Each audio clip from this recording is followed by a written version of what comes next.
Seja bem-vindo a mais um vídeo aqui no canal Ciência com C. O assunto de hoje eu duvido que você saiba do que se trata. Você já ouviu falar de alergia ao sêmen? Alergia ao sexo? Alergia à relação sexual? Isso existe? Bom, você vai ficar surpreso com a resposta. Sim, existe. É raro, não é algo comum que acontece toda hora, mas existe e o principal afetado são mulheres em idade fértil, na idade entre 30 e 50 anos, e muitas vezes é mal diagnosticado, o médico acaba achando que é uma vaginite ou alguma outra infecção e o diagnóstico é equivocado. Às vezes é um quadro alérgico inespecífico, não é muito clássico, a mulher não entende bem o que está acontecendo, nem ela, nem o parceiro. Então ela fica achando que foi alguma doença que ela pegou, alguma infecção, alguma coceira e começa a ficar encucada com o parceiro. E ela acha que então o problema não se trata de uma alergia. Claro, quem vai pensar em alergia, pelo amor de Deus? E vou logo avisando, não adianta trocar de parceiro, porque a alergia não é ao parceiro, obviamente. A alergia ao plasma seminal ou ao sêmen é de qualquer indivíduo, de qualquer sujeito. Então, mesmo que ela troque de parceiro, se tiver relação sexual sem camisinha, vai dar problema, vai ter alergia de novo. Os principais fatores de risco para o desenvolvimento de uma alergia ao plasma seminal, ao sêmen, é a mulher que já tem histórico de outras alergias, como dermatite atópica, asma, rinite, sinusites, já tem outras alergias. Então, é um fator de risco. Pelo menos 80% das mulheres que têm isso, essas que são diagnosticadas com alergia, elas já têm outras alergias também. No entanto, tem outras coisas bem curiosas que eu separei aqui só para contar para você. Olha só, mulheres que ficam longos períodos sem ter relação sexual, pode ser que quando ela volte a ter, tenha alergia. Olha que coisa esquisita. Outra, menopausa, ela pode desenvolver o processo alérgico depois que entra no período da menopausa. Não é só fatores e questões hormonais, os fatores da própria menopausa podem alterar a questão do ambiente da vagina e ela desenvolver alergia ao plasma seminal. E uma outra coisa, uso de DIU também, uso de anticoncepcional por longos anos pode ser fator de desenvolvimento. E parceiro vasectomizado, que fez vasectomia, parceiro que fechou lá, cortou a torneirinha. Esses parceiros também, ela pode desenvolver uma alergia, isso ainda não é explicado exatamente qual a razão que uma mulher pode desenvolver alergia ao sêmen.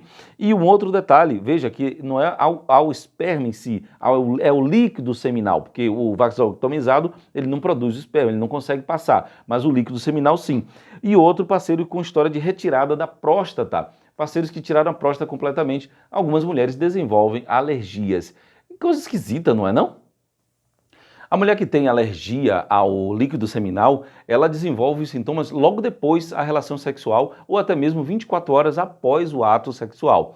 Algumas mulheres, ela tem uma reação localizada, somente na região da vulva, mas algumas, e um número relativamente grande, tem a chamada reação sistêmica. O corpo todo dela entra num processo alérgico, o que pode gerar sérios problemas de saúde. E quais são os sintomas que podem levar, que podem dizer, olha, isso é uma alergia? Bom, os sintomas eles são inespecíficos. Coceira, ardência no local, sensação de que está tudo cortadinho, inchaço. Mas Ciro, isso aí pode ser por qualquer outra coisa. É verdade, pode ser por qualquer outra doença, outra DST, uma bactéria, um fungo, também pode causar isso. A grande questão neste caso é que esta reação, ela ocorre imediatamente após a relação sexual. Aí, ó, ligou uma coisa, 1 mais 1, 2, né? Reações anafiláticas, ou seja, generalizada, que pode levar uma mulher à morte, também são possíveis, mas a literatura médica não registra nenhum caso na história de uma mulher que morreu depois de uma relação sexual e que ela teve uma alergia e teve um choque anafilático e morreu. Não tem. Mas eu fiquei pensando aqui, como é que vai saber, né? Como é que vai saber que ela teve um processo alérgico e desenvolveu essa alergia, teve um choque anafilático e morreu? Não tem, né? Então, talvez não tenha registrado, porque ninguém nunca pesquisou sobre isso. E um outro detalhe é que muitas mulheres, mesmo quando tem esse problema, elas não conversam com o seu ginecologista, não conversam com o seu médico. Então, ela acha que é um problema dela, ela que sente dor, ela que tem um problema de infecção, alguma coisa, e nem mesmo o ginecologista acaba fazendo o diagnóstico correto nestes casos. Bom, mas tem como evitar essa reação? Sim e não, depende. Vamos lá. Primeira opção, antialérgico. A mulher pode tomar um antialérgico antes da relação sexual e manter a relação sexual se a reação dela for leve, ou seja, se ela tiver uma reação alérgica leve, foi aquela coisa localizada. Os antialérgicos eles não resolvem em caso de reações graves, reações sistêmicas. No entanto, as mulheres vão reclamar, pô, eu tomo antialérgico aí dali a meia hora que eu vou manter uma relação, dá um sono danado, né? O antialérgico dá sono, baixa o libido, é uma merda. Então não dá mesmo para ela ter uma relação sexual. Mas é a opção, um antialérgico antes da relação sexual pode ser que ajude. Outra opção é o uso do preservativo, da camisinha. Beleza, só que a camisinha não resolve todo o problema. E as mulheres que querem engravidar, como é que faz? Neste caso, ela precisa fazer um tratamento específico. Esse tratamento envolve com um profissional de saúde que vai injetando pequenas quantidades da proteína que causa essa alergia na parede da vagina, na região interna da vagina. Várias aplicações ao longo de um determinado período. E isso só pode ser feito dentro de um ambiente que ofereça suporte caso ela tenha uma reação anafilática grave. Então não pode ser feito de qualquer jeito. Mas esse tratamento, ele também não resolve o problema. Tem uma outra barreira muito grave, que a mulher, depois que faz esse tratamento, ela tem que ter, aí é que está o grande desafio, tem que ter pelo menos 2 a 3 relações sexuais sem camisinha com o parceiro por semana. Às vezes vai ser muito difícil com o parceiro. O problema está aí, mas isso não é um impedimento. Se ela ficar muito tempo depois que fez a dessensibilização, fez o tratamento, aplicando pequenas quantidades na parede interna da vagina, diminuiu, resolveu o problema. Se ela ficar tempo demais, meses, sem relação sexual, na relação seguinte ela pode voltar a ter a mesma alergia. Apesar de ser algo que incomoda muito uma mulher que desenvolve alergia ao sêmen, ao líquido seminal, isso não interfere na fertilidade dela. Ela pode engravidar sem problema.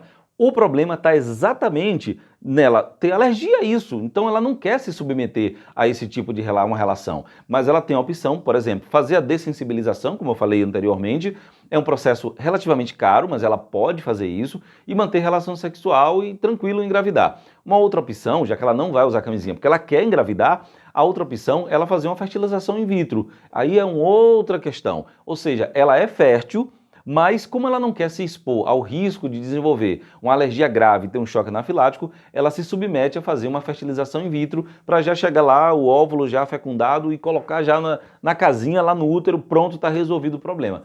Essa é uma possibilidade. E então, ficou curioso, curiosa para saber mais sobre esse assunto? Aqui nesse vídeo tem uma descrição detalhada e você pode pesquisar também na internet, no YouTube, sobre esse assunto que é pouco falado no nosso mundo de modo geral, mas você está ouvindo aqui no Ciência com C. Meu nome é Ciro Pimentel, eu sou biomédico e falo sobre saúde de modo geral aqui no Ciência com C há muito tempo. Não esqueça de que todas as informações dadas aqui, ela não tem como objetivo dar diagnóstico. Portanto, não saia por aí já dizendo, eu vi na internet o biomédico falando que eu tenho alergia ao líquido seminal. Eu não disse isso. Eu estou relatando para você os fatores que podem levar você a ter uma conversa mais franca com seu ginecologista, dizendo, ou sua ginecologista, dizendo para ele ou para ela, que você sente essas coisas e você viu um biomédico na internet, pode até mostrar meu vídeo, se você quiser, para ele ver, para ele entender, e ele, claro que ele sabe, e fazer uma investigação às vezes mais detalhada, porque muitas vezes a mulher fica deixando para depois, achando que o problema é ela, que ela tem um problema de saúde, que ela está infeccionada, está infectada com alguma coisa, tem um fungo, uma bactéria que está gerando essa infecção na vagina e por isso ela fica sente toda cortada, pegou uma DST e aí fica cheia de coisa na cabeça, né? Dá um problemão. E ainda por cima, ela vai questionar o parceiro, achando que o parceiro está tendo relações sexuais extraconjugal ou outra com outra parceira, levando doença, causa uma confusão dos diabos. Então o melhor mesmo é conversar com o parceiro e principalmente conversar com o seu ginecologista, porque é ele que vai dizer se você tem uma DST, uma doença sexualmente transmissível, se você tem uma alteração na sua microbiota ou se simplesmente você tem uma alergia e definir principalmente se essa alergia ela é leve ou ela é grave, que eu possa oferecer algum risco para a sua saúde e para a sua vida. Gostou desse vídeo? Não se esqueça de deixar um comentário, conta aqui sua experiência para mim. se inscreve aqui, ó, faz favor, se inscreve aí, ativa o sininho aqui em cima para você receber mais conteúdo como esse. E se quiser mais assuntos relevantes também, eu tô no Instagram Consciência com C e nas outras redes sociais todas, no Facebook. Um abraço para você, tchau, e vamos se cuidar, mulherada, vamos cuidar da saúde. Tchau!